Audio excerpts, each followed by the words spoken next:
Hey there, everybody. Pete Pardo here from Sea of Tranquility. Welcome to day 2 of Perfect Album Sides. That's right. This is the show we're doing each and every day throughout the month of May. Each and every day throughout the month of May. Man, I should have been a songwriter. No.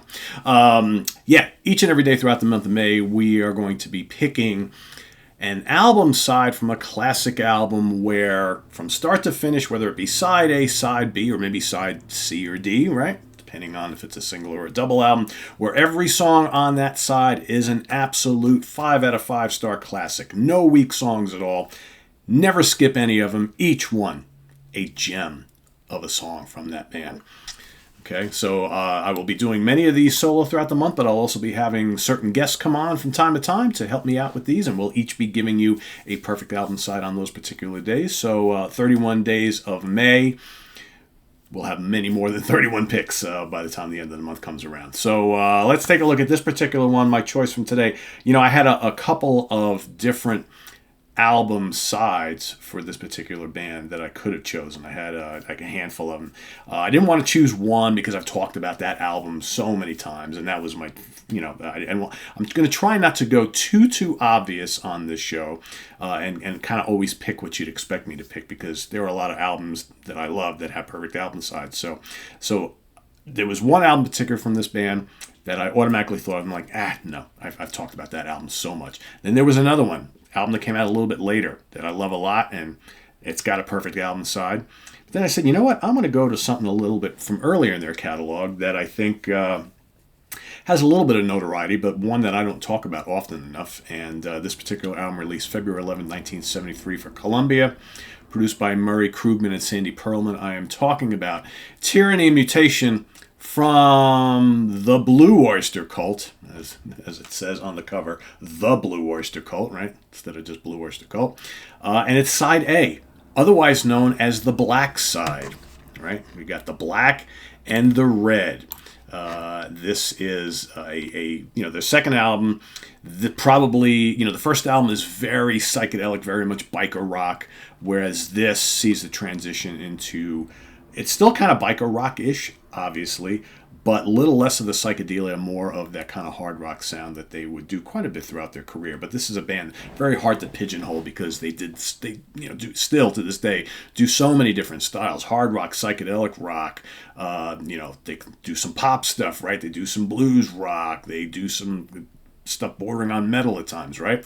Eric Bloom, lead vocals, rhythm guitars. Donald Buck Dharma Roser on lead guitar, lead vocals. Alan Lanier, keyboards, rhythm guitar. Joe Bouchard, bass guitar, keyboards, vocals. Albert Bouchard, drums and vocals. So side A, or the Black Side, all sung by Mr. Eric Bloom, with the exception of one track, which is Joe Bouchard, and that is Hot Rails to Hell. But let's take a look at the songs here that make up my perfect album side. Starting off with the Red and the Black. Dark and sinister and snarling, with a killer vocal from Eric Bloom. Great guitar work from the entire band, but of course, Mr. Buck, who's always amazing. This song marked a stark difference from some of the material that we got on the first album, which I love the first album.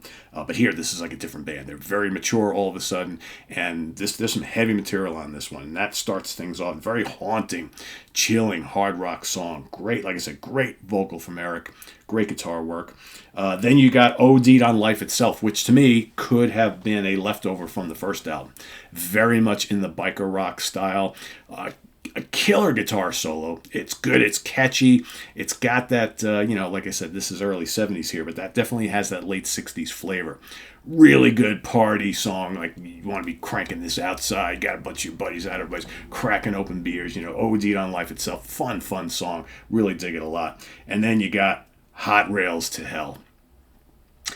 What's interesting, too, about a couple songs on this particular side from this album, very fast-paced, fast drumming, fast riffs, okay? This is not Black Sabbath-style stuff at all. Very, very different type of hard rock music here from the Blue Oyster Cult. Hot Rails to Hell. Awesome. Great chorus. Great chorus. And then, of course, you got 7 screaming disc busters. I mean, that rumbling riff. All right, the beginning of this song. Just what a great song. Again, another great chorus. Great vocal from Eric.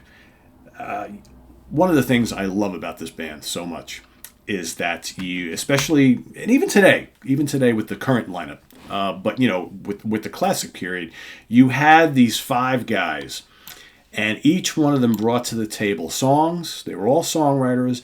For the most part, most of them also sang and were good singers. So you had these like different flavors on every single album and lots of variety. And none of their albums are like one note, same type of feel all the way through. You kind of, know what you're going to get. No, never ever could you kind of pigeonhole Blue Oyster Cult anywhere. And never could you say, yeah, that's a typical sounding Blue Oyster Cult album. Because never really got any of those, right? Every album sounds different from the one before it and sounds different from the one that's coming. And this album is no exception. So, you got the black side, the red side. The red side is definitely a little more melodic, a little less heavy. Still some heavy hitters on there, but not like side one. Side one, the black is just in your face. The red and the black, OD'd on Life Itself, Hot Rails to Hell, 7 Screamin' Disbusters. Classic songs from early Blue Oyster Cult. That is my perfect album side for today. Like I said, I could have picked any side A or B from Secret Treaties, but I figured that was too easy because I always talk about Secret Treaties, my favorite Blue Oyster Cult album. I almost went with Fire of Unknown Origin. Side A, killer. I almost went with side A from Cultosaurus Erectus, right? There's quite a few Blue Oyster Cult albums that I think fit this mold, where you have, very, very strong albums, but one side in particular was just killer. Killer, no filler, start to finish. That's this one. The Black, side A, the Black side from Tyranny Mutation. All killer, no filler. It's a perfect album side, in my opinion. Let us know what you think about this particular album side from this particular album of Blue Oyster Cult, and your pick for today for perfect album side from a classic album. So thanks for watching. And remember, the criteria here is these should be albums. Again, we're thinking album as the recorded work, not the format. But for this purpose, these albums we're talking about should have been released on vinyl. Okay, so we're kind of going, even though you're going to see CDs from me because that's all I own anymore are CDs. I stopped collecting vinyl over 30 years ago. I had plenty of vinyl before that point in time. So a lot of these I actually had on vinyl. I think of as vinyl, a side A and a side B. Right, so that's kind of what we're going for, and the criteria. So again, had to have been released on vinyl at some point in time, so you can actually distinguish between a side A and a side B, and has to have more than 2 songs on the side. So for all you fans who are just waiting to throw Close to the Edge out there, nope, that does not count. Right, you can go with the other side for sure of Close to the Edge, but we're not picking a side long. One hole thick as a brick. Doesn't count. Sorry. So stuff like that. Got to be at least 2 songs. 2 separate songs. Okay? That's the criteria. So thanks for watching. Visit us on the web at www.seatranquility.org. We're on Facebook. And, of course, we're here all the damn time, all together on YouTube. I am Pete. It almost doesn't sound good without the Twitter anymore. I haven't been saying Twitter. I tell you, you guys probably caught this the last couple of days. There's all this BS going on with Twitter and, who purchased it and blah, blah, blah, blah, blah. And I don't really get into all that nonsense. But I've been saying all these years, we're on Facebook, we're on Twitter. Of course, we're here on YouTube all the damn time, which is really catchy. But the truth of the matter is I never use Twitter. I haven't posted SOT stuff on Twitter in years. I never use it because I don't know how well it lends itself. And Twitter is just for people just constantly wanting to remark on things and pass along news and stuff like that. That's kind of not what I don't have time for that. It's not really what we do here anyway. So we're on Facebook. We're missing something. We're on Facebook. I'll have to figure out another little jingle. We're gonna have to We'll have to tweak that a little bit because there's no need for me to say the Twitter thing anymore if I don't use it, right? But we are on Facebook all the time. We're on Facebook and we're here on YouTube all the damn time. That's it. I'll just combine them. Does that sound good? Thanks for watching. I am Pete Pardo.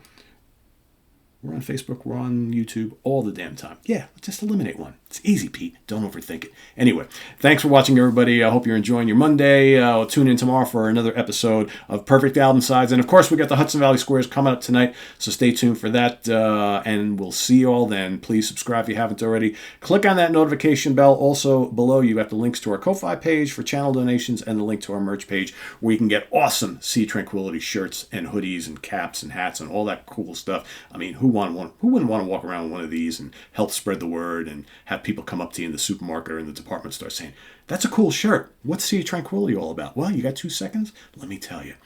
Right? So please go down, click, and consider making a purchase if you'd like. And thanks again for everything. And we'll see you later on with the Hudson Valley Squares and back here tomorrow morning with another Perfect Album Side. I am Pete Pardo. Take care. Bye-bye.